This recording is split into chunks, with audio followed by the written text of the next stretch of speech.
I'm not incredibly well versed on the game of tennis, but from my very rudimentary understanding, I'm aware that there's a simple sort of binary used to describe the two very different styles of play. And the first style, which is sort of an older style that's fallen out of favor, is the serve and volley style.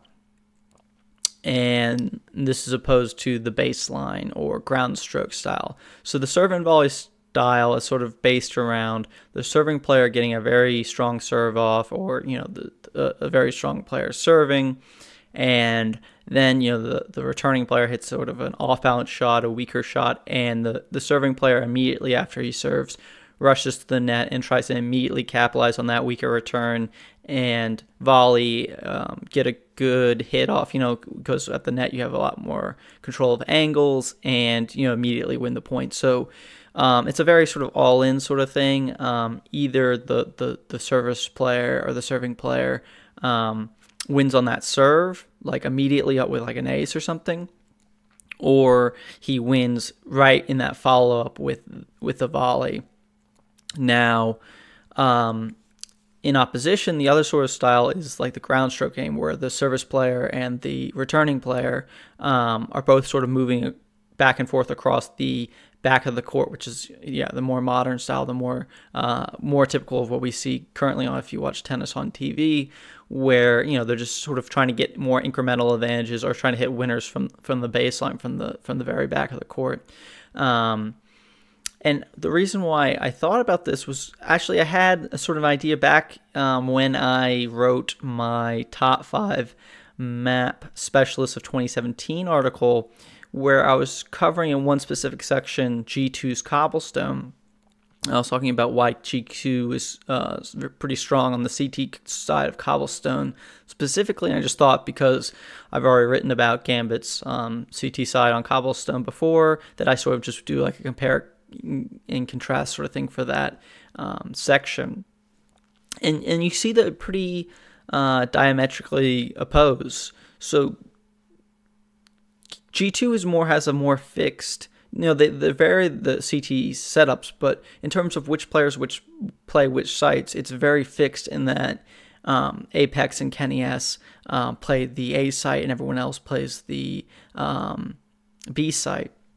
Well, Gambit has this very specific thing, which I think is different than almost every other team who plays cobblestone, in that they're more risk-oriented, or I think they have this sort of serve and volley sort of style, where they either will send or keep 3 guys at A very early in rounds, or move everyone to B very early in the round, depending on the read in the scenario and what the other team is throwing at them. But generally in the mid-round and in late round scenarios, waiting for late executes by the T side, they almost always have a one man on A setup, Zeus on A long, while everyone else is on the B side, or Dozier is sort of in the middle trying to defend drop down room. But yeah, basically it's sort of Zeus alone and everyone else covering the other site. Now, sometimes you'll call Mo over, the opper, and play that sort of typical op spot at the top of ramp by the door, but a lot of the times it's just him alone. And basically what's happening there is Gambit are sort of forcing their opponents to do 2 things. Either you run into a stack early at A, a stack early at B, or just a stack at any time at B, or you go to A and try to face Gambit on the retake. So if they go A, they could try to go long first, maybe Zeus trades or does some damage, and then it's like a 4v4 with all the retaking A players and the 4 T's remaining, rather.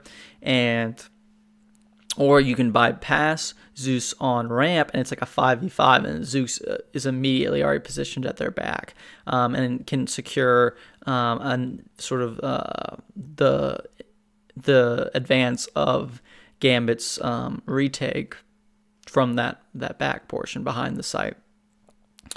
So basically, what I'm trying to get at is it's like it feels like this sort of serve and volley sort of scenario where they're either trying to win really early. It's sort of different because, in the serve and volley, you're thinking about it from the position of the server, where CTC obviously like more defensive, but they're either trying to win that round early where they're trying to stop that initial attack, or they allow the initial attack through and then they try to win, move forward, and then hit again as a big group, and try to win the round again. So it's like 2 points of contact, 2 points of attack, where sort of what I think of the G2 style is that when the T's come to Cobblestone, when they attack the either the A side or the B side, they're going to face opposition at every entryway, right? Either from drop or B plat or ramp or a long, right? They're always going to run into opposition.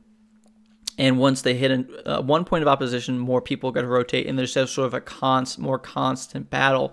It feels more like the ground game to me, with trying to win incremental advantages, winning, getting one player getting two kills and a spray down, or you get an untraded entry and then another untraded entry. Yeah, well, you just get an entry frag and then get another entry frag without any trades, right?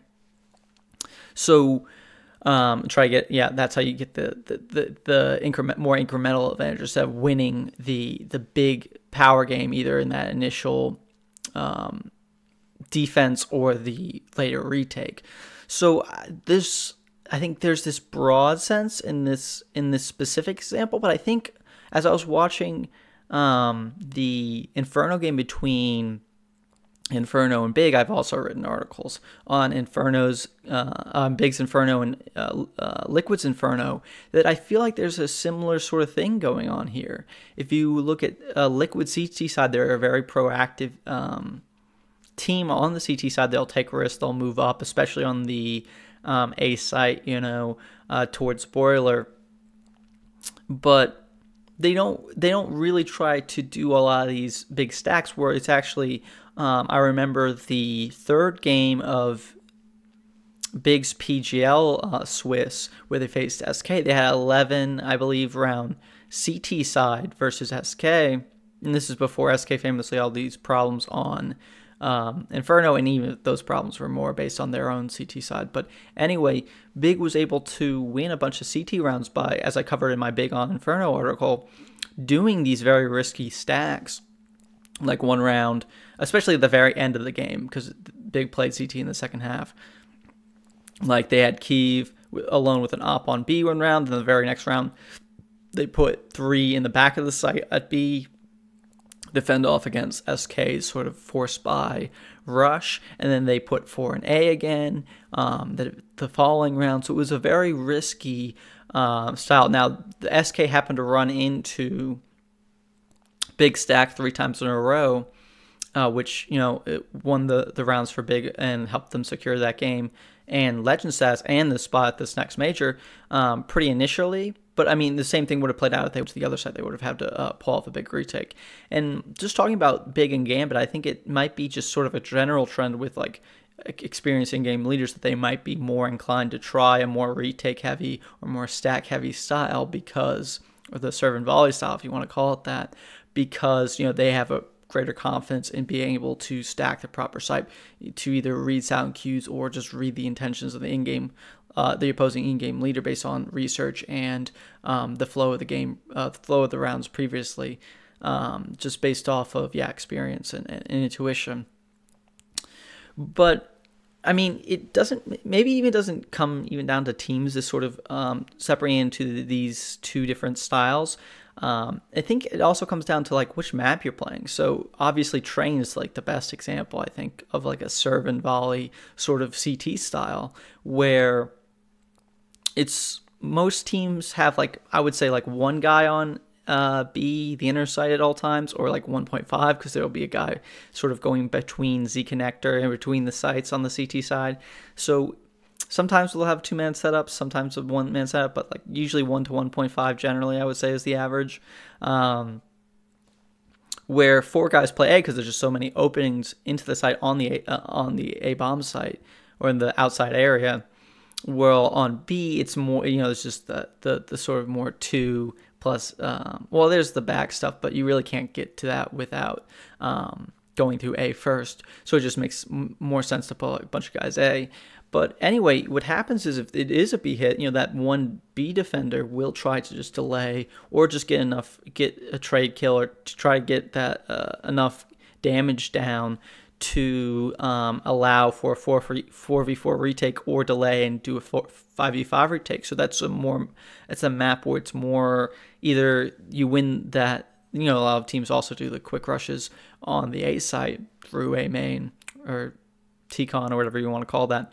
So it sort of feels like a serve and volley style where you either stop that initial hit on A or you play the round more slowly. They go to B, they get the site. You slowly sort of formulate what you want to do with your remaining forces and then do the retake.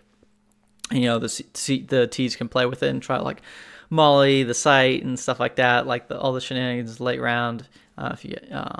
But anyway, yeah. So that map, and you can talk about retake setups on maps like Cache or Dust 2 or something like this. But I think there's very broad correlation that I think there's this like almost.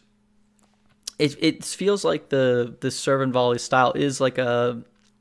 It's like a thing. It makes sense to me, and maybe it'll be instructive to other people. It's just a thought I had. Maybe felt worth to put it out there.